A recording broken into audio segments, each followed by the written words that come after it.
Good evening and welcome. I'm Sheila Balgobin. Excuse me. I'm Sheila Balgobin and I am the Dream Decipherer, and I help you to crack the code of your sleeping dreams so you can sleep sound and dream deep. This evening I have two very different dreams, very interesting dreams, one of which came all the way from Canada. Thank you, Dreamer, for sending your dream. One is about features insects, and the other features outer dimensions. So it should be an interesting ride this evening. So I'll get right into it with the first dream, and this is involves insects, as I said. And the dream goes like this: the dreamer dreamt that a fly, an insect, a fly, had led him to a wooden kitchen ledge. I don't know if it was a window ledge or just a shelf, but a wooden ledge and in the kitchen, and found termites there, along with a couple of flies and a few grains of rice. Excuse me. Everywhere the dreamer touched and had gotten all over his hand. So that's the dream. And despite the fact that you think it's a very short dream, there's a lot of information in this dream. But things that came up to me, one of which was just before I went live, was literally taking it as it is something bugging the dreamer. There's bugs in the dream, and maybe something is bugging the dreamer. So that's something to consider. What is actually bugging you? Now, looking at the insects, you have flies and termites. What do they represent? What do flies and termites represent to the dreamer? Now, when I thought about that, what came up for me in terms of flies was that they settle on dead things, filthy things, they land on dung. I mean, basically, they hang around unclean stuff. Now, termites, on the other hand, eat away at things from the inside out, so that they get inside wood and they literally eat the insides of the wood out, so that there's nothing but a shell. So, and it's interesting that it's a fly that he follows for whatever reason to this wooden kitchen ledge. Something interesting about that. Why did this fly catch his attention to the point where he would follow it to the kitchen? So, and comes my next thought about this comes about the kitchen itself. Now, psychologically, houses represent us, our inner lives. And the kitchen, in that sense, is literally the heart of the house. Everybody passes through the kitchen at some point or other. So it's literally the heart of the house. And I wonder if there's something going on in the inner life, in the inner house of the dreamer that is causing some kind of disturbance. It's something to think about. The other thing about, I want to come back to the termites a moment, but the other thing is that the termites infested the place. Once the dreamer had touched this ledge where these termites were, apparently they got all over the place and all over his hands. So there was something about infestation or being infected. And I just wonder if, like many people, this current coronavirus is creeping into people's dreams. Remember, dreams are an emotional smokestack. So it whatever's topical at the moment, somebody cuts you off going to work, or you have an argument with someone, may get burned off in your dreams to get rid of the stress that you couldn't release during the day. So there's something about that there may be something about current events that is bugging, in a sense, the dreamer. And I wondered, there's also the thought that came up with this is there some concern on the dreamer's part about being overwhelmed by something or someone? So there's something there to perhaps to look at. Now, the next thing that caught my eye was the rice. He said that they were on this wooden ledge, that there was just a few grains of rice. Now, what does that represent to the dreamer? What does rice represent? It could represent weddings. You know, people throw rice. And by the way, folks, blow bubbles instead of throwing uncooked rice at weddings. Cooked rice obviously wouldn't do, but the uncooked rice actually ends up killing birds because they eat it, ingest it, and when they drink liquid, it blows up and it kills them. So please don't throw rice at couples anymore. Sorry about that. I had to have that little rant. Rice also represents food. I mean, in Asia, it's a staple. It also represents, and that goes back to the wedding, abundance and fertility. So it makes me wonder, looking at this dream, if there's some kind of concern or underlying concern, even if no one's exhibiting that concern about the current coronavirus epidemic. You know, something is bugging. I mean, literally bugging the dreamer, in terms of the flies and termites, but in a psychological sense, the unconscious will use play on words and all kinds of verbal gymnastics to be able to get our attention. So, what exactly is bugging the dreamer? Bugs feature in this. Infestation, or infection, if you want to look at it that way. And I just wonder if that's what the main thrust of this is.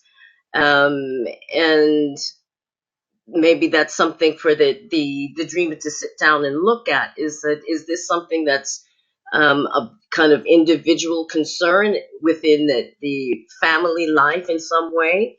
Or is it, a dream that kind of incorporates the what they call the zeitgeist, the spirit of the age, which at the moment is very fearful for lots of reasons, the least of which is a non-pandemic, that's a pandemic as far as I'm concerned, um, that is overtaking the world at the moment.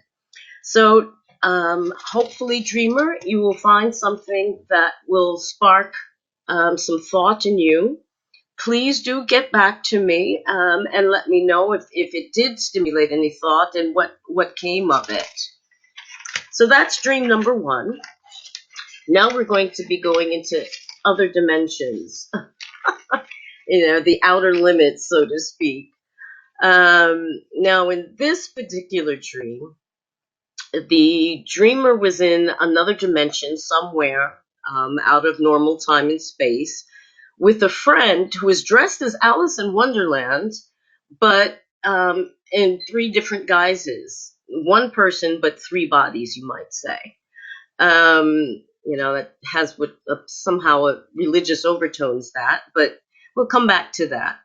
So this Alice in Wonderland companion is split into three identical people, but in different sizes. One was 6 inches, one about a foot tall, 12 inches, and the other about 3 feet, which is about a meter.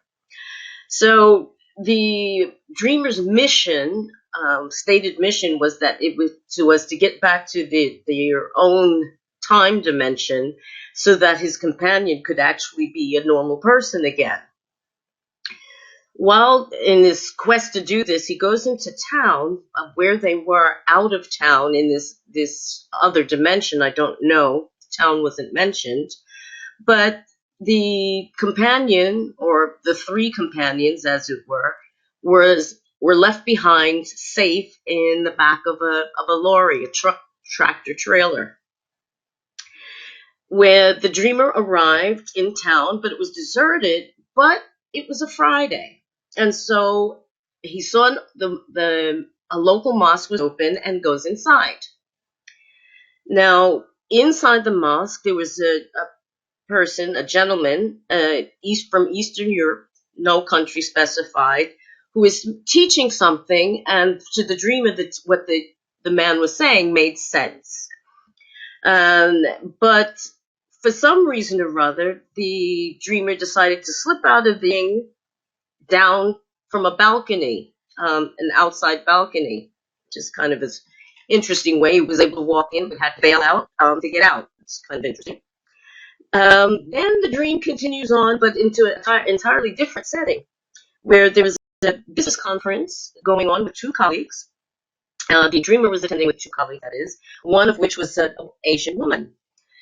He felt he was surrounded by lots of Asians at this conference, and one in particular, a gentleman, took exception to the dreamer being in the company of his colleague, the Asian lady, and kept staring at them. So the dreamer tells the gentleman who's staring that something was on his nose and actually touched the man's nose. But the man knew that the dreamer was actually lying and says, "I can't stop thinking of you too," talking about him and the lady. And the dreamer replied, "Be careful what you think, it might come true." And there the dream ends. Now, it was all reported at one time, but it's interesting that well, we'll see if there's a connection between the two. Maybe something will become apparent with time. But it seems that it went from being out of time, out of space, in another dimension, and then switching to a business conference. But hold on, there's something to this. What came up for me reading all of this and looking back at all of this is the sense of others and otherness. You have this Alice in Wonderland character or person who's three persons in one. And like I said, that to me just now made me think of religious connotations in terms of the three states, if you will, of Christ, being divine and human, and a spirit all at the same time. So there's the different sizes, different ages, but still the same person, despite the different appearances and different persons, actually. What aspect of being in another dimension outside of normal time and space, what the expressions "time out of mind" and some came to mind when I read that, and that this was somehow some place or out of normal time or normal reality, of space apart somehow, and that the dreamer's quest was to return to normal life. Now, the Alice, interestingly enough, and not the dreamer, is the one that needs to be made whole. The dreamer is acting as a rescuer in this sense. So there's almost a chivalrous act going on there, where he's returning Alice to normal life. But we're going to come back to Alice in a second. The tractor trailer or lorry that Alice was hiding in to stay safe, it implies protection. It implies being locked away from others or being separate or apart from others. And I wonder if Alice, in some sense, doesn't represent the what is called the anima, the inner female that every man has, just as every woman has an inner male or animus. And maybe that softer inner part of me feels that needs to be protected in some ways, possibility. Now, the other thing that struck me as interesting is that despite being out of it in some other dimension, the dreamer goes into a town that's deserted, but nevertheless a town. And the only place that was open was a mosque. Now, I mean, it could have been a church, it could have been a temple, it could have been anything, but it was a mosque. And on a Friday, when Friday prayers were taking place. Now, there's something around the issue of spirituality.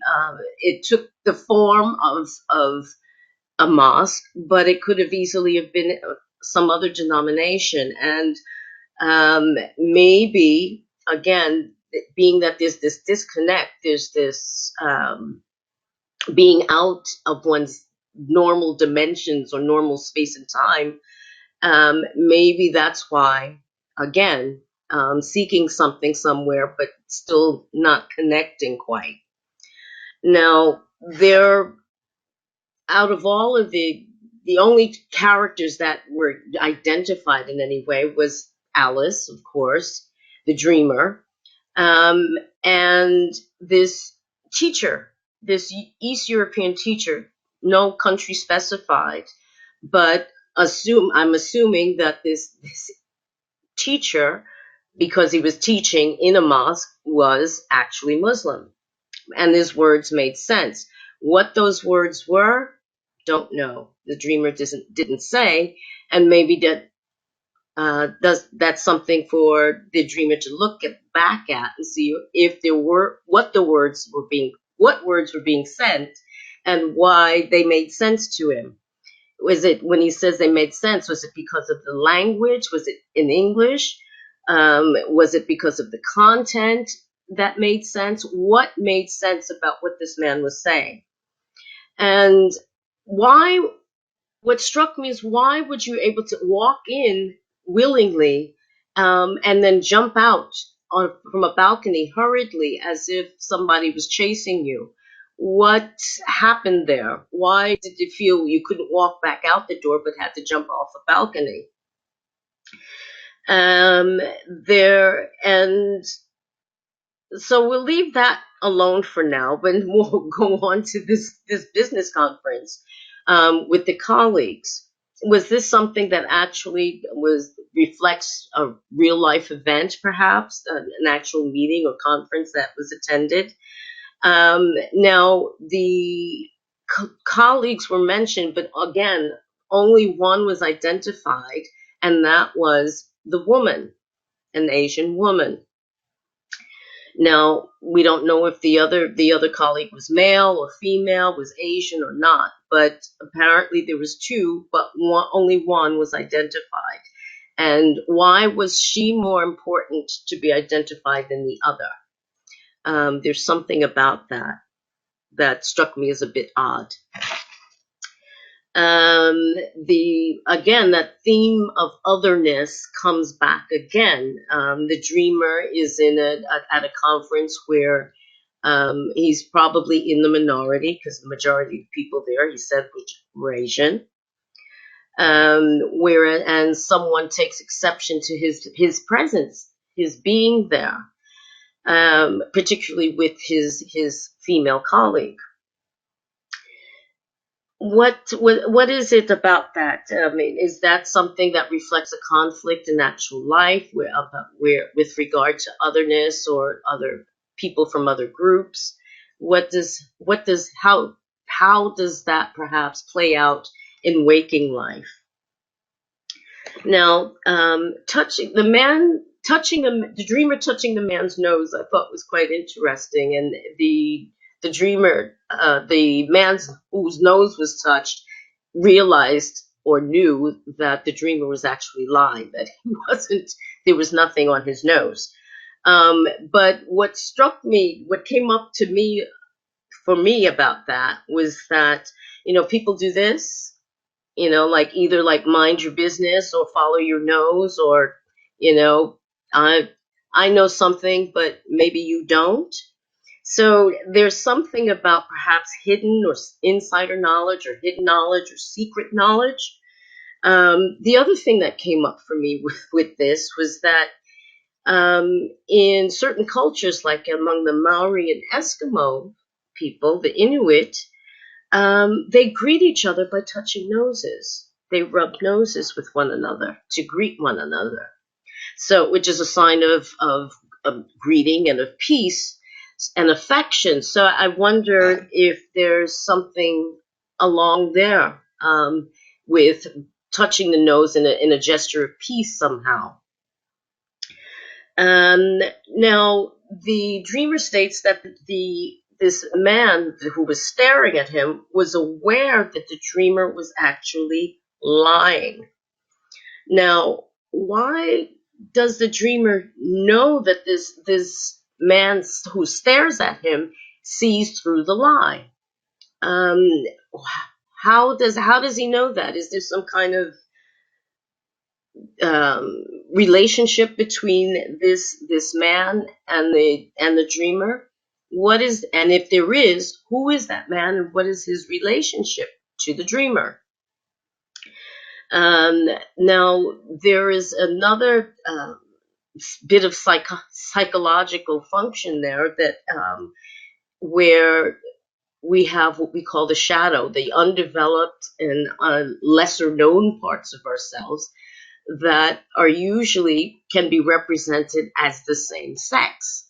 Our opposite is our inner opposite, but the shadow can be represented as a friend, a stranger, or whomever, but it represents some unknown and unrecognized part of ourselves. And I wonder if perhaps this man who's aware that your dreamer is lying knows because he's part of the dreamer in some way.